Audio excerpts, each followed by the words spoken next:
Hello Money Queen, bienvenue à toi dans la formation la plus importante de cette période. Je maîtrise mon budget spécial fête de fin d'année. À Noël, cette période magique, remplie de joie, de cadeaux et de bons repas. Mais soyons honnêtes, c'est aussi une période où on a vite fait de perdre le contrôle sur nos finances.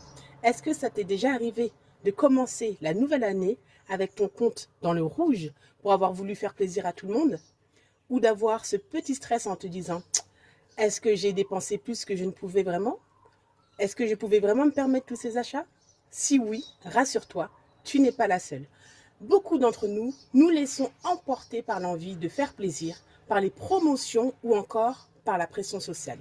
Mais aujourd'hui, je suis là pour t'aider à éviter tout ça avec ce premier module sur la planification financière.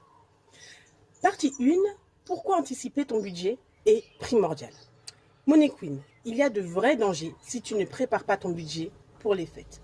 Voici les trois principaux. 1. Le stress financier après les fêtes. Imagine démarrer 2025 en galérant à boucler tes fins de mois ou en remboursant les crédits. C'est tout sauf une vibe de Money Queen, n'est-ce pas? 2. Les achats impulsifs.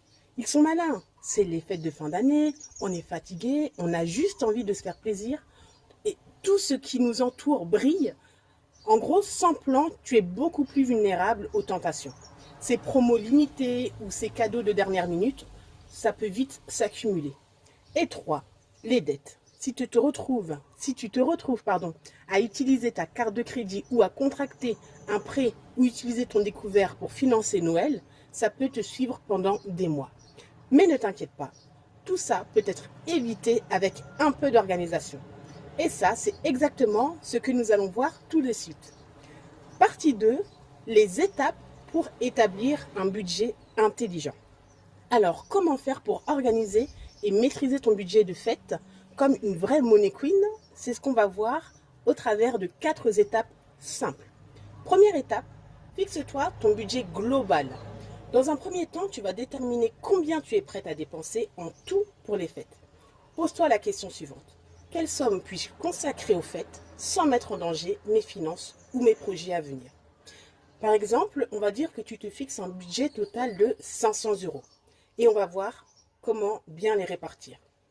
On passe donc à la deuxième étape qui va consister à répartir ce budget par catégorie. Tu vas diriger ton budget en 4 grandes catégories qui sont les suivantes.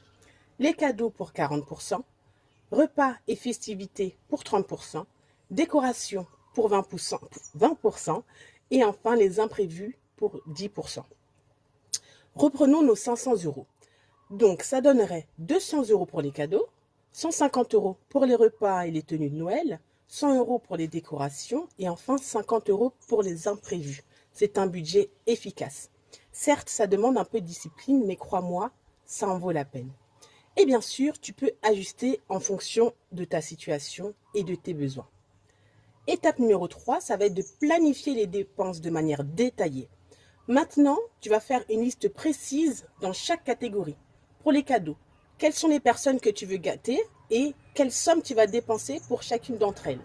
Pour les repas, prépare ton menu à l'avance et achète strictement ce dont tu as besoin. Et puis, pourquoi pas demander aux invités d'apporter quelque chose. Pour les décorations, regarde ce que tu as déjà chez toi avant d'acheter du neuf. Et puis fais un peu de DIY, ça permet de faire des économies. Et enfin, étape numéro 4, prévoir les imprévus. Fais-toi une toute petite enveloppe pour les surprises de dernière minute, comme un cadeau oublié, une sortie imprévue, un invité imprévu ou une bouteille en plus. Et surtout, chère Money Queen, évite les crédits ou les paiements à découvert. Les fêtes doivent être un moment de bonheur, pas un fardeau financier qui te suivra pendant plusieurs mois. Pour la troisième partie, je vais te donner quelques petites astuces pour des fêtes magiques mais économiques tout de même. Je vais te donner quelques astuces pour optimiser ton budget sans sacrifier cette magie de Noël. On va commencer avec le Secret Santa. Je te laisse voir sur internet ce que c'est si tu ne connais pas le principe, mais la finalité est qu'il y aura un seul cadeau par personne et donc beaucoup moins de stress et tout le monde sera content. Aussi, fais tes courses le plus tôt possible, car les prix augmentent à l'approche des fêtes. On parlait de DIY tout à l'heure, Fais en sorte de faire ta décoration le plus avec ce que tu as déjà chez toi. En conclusion, fais attention à ton budget pour pouvoir vivre des fêtes magiques tout en respectant tes finances. Dès maintenant, prends le modèle du budget que je t'ai préparé juste en dessous et fais-en le meilleur allié pour tes fêtes. Money Queen, n'oublie jamais que chaque euro dépensé doit refléter ce qui est vraiment important pour toi et non pour les autres. Ok? Planifier, c'est être libre. Voilà pour ce module Money Queen. J'espère que ça t'a plu. Passe à l'action dès maintenant. Prépare tes fêtes en toute sérénité. N'oublie pas de télécharger le modèle de budget que je t'ai mis juste en dessous. Et on se retrouve tout de suite pour le module numéro 2.